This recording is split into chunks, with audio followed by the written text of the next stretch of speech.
What is going on, you guys? It's your boy King Sanders here. We are back with another day of sports betting. This is going to be for Thursday, October 27th slate of NBA action. We have a 4-game slate on, so nothing too crazy. We definitely want to limit our units on the smaller slates, but I did find 2 plays that I really like. We don't have a lot of lines out at the time of recording this video, so make sure that you guys do check the pinned comment section as well as follow my Twitter.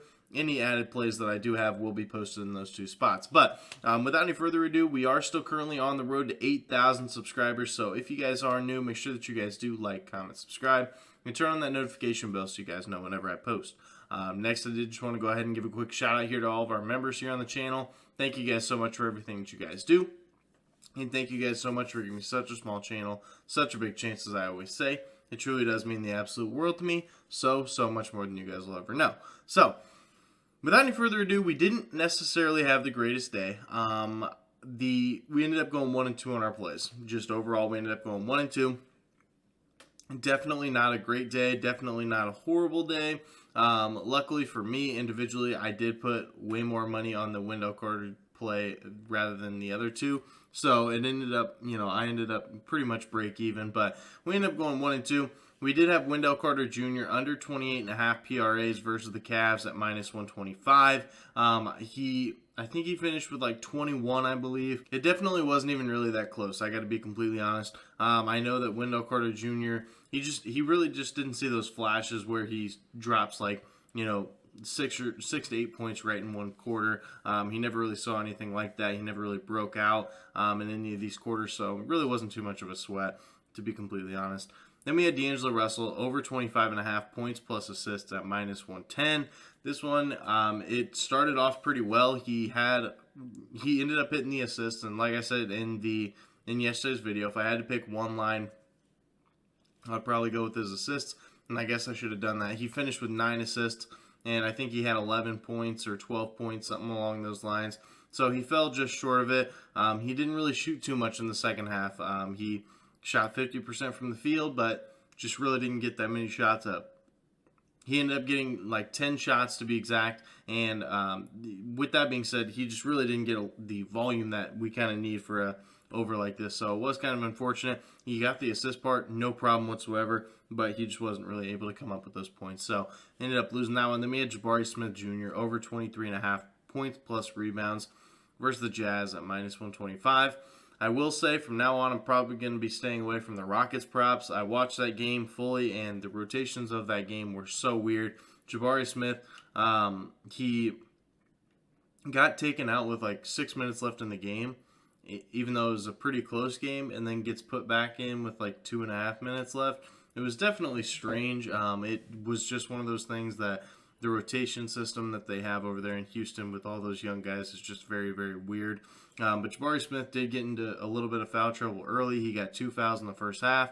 And so we did see a little bit of him not necessarily being a like super aggressive player, and so I think that did hurt us just a little bit. But without any further ado, let's go ahead and dive into these plays. I have 2 plays that I do really like. One of them is going to be plus value as well, so it's going to give us a little bit of value here, hopefully make us back some more units. So without any further ado, let's go ahead and dive into these plays. Like I said, if I have any additional ones, I will be posting them in the YouTube or in the pinned comment section, as well as on my Twitter, so make sure you check out those 2 things. So for our first play of the day, we are going to be taking De'Aaron Fox over 10.5 rebounds plus assists here versus the Grizzlies at -110 odds. If I had to pick one individual line, I would probably lean the rebounds, but I think that this is a really good line overall. He has had 14, 9, and 15 rebounds plus assists to start off the year so far, and the Grizzlies, they do allow the most rebounds per game to opposing point guards.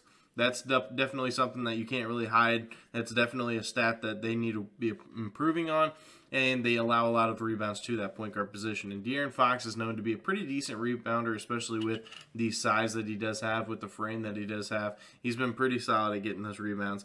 Grizzlies also do allow the 6th most assists per game to opposing point guards. That's where I see a little bit of value too. I mean, these are both top 6 spots to be targeting in both the rebounds and the assists.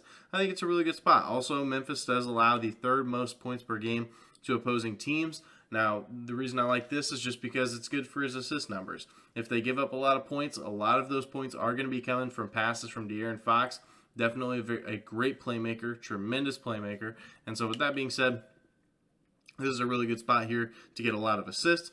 Also, Memphis is the 5th fastest pace in the entire NBA, so this is a huge pace up spot because the Kings, they don't necessarily play at a fast pace, but if they have to versus a good team, they're going to see a lot of more pace. So I really do like that spot. Also, in the 3 games that the Grizzlies have played, if you take a look at the opposing point guards for the teams that they have played, Kyrie had 13 rebounds plus assists. Luka had 17 rebounds plus assists, and Jalen Brunson had 15 plus rebounds plus assists. So all 3 of the point guards that have played against the Grizzlies have hit this number, and I think that we see that once again here from De'Aaron Fox. Very good rebounder, very good playmaker. So I don't really see a reason why De'Aaron Fox won't hit this over. So that is going to be our first play of the day. De'Aaron Fox over 10.5 rebounds plus assists versus the Grizzlies at -110 odds. Now for our second play of the day, we're going to be taking Spencer Dinwiddie over 2.5 made threes here versus Brooklyn at +115 odds. Definitely juiced, but I love it. He has hit this over in all 3 games so far this year, so he has hit it in every single game. Why not ride the hot hand, you know? And Brooklyn, they do allow the most 3-pointers made to opposing shooting guards over the course of the entire season. So it could be because Seth Curry's out, I don't know, but they do not play a lot of perimeter defense when it comes to that shooting guard position. So I think we do see some value there. Also, Brooklyn does allow the 10th most 3-pointers made to opposing teams just in general, so they give up a lot of threes. And a lot of these are coming from that shooting guard position. So I really do love this play. Brooklyn is also coming off of a back-to-back versus the Bucks. Definitely a very tough game for Brooklyn just in general.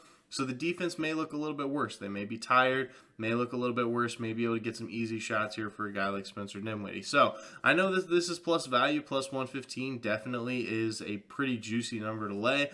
But overall, he's hit it in all 3 games. He's shown that he can do it. He's shooting at a high clip. He's shooting very, very efficiently as well. So with that being said, I mean, I don't see why he can't do it again. So I really do like this play, especially versus a Brooklyn team that doesn't play great defense versus the 3-ball. So that is going to do it for our second and final player prop of the day. Spencer Dinwiddie over 2.5 3-pointers made versus Brooklyn at +115 odds.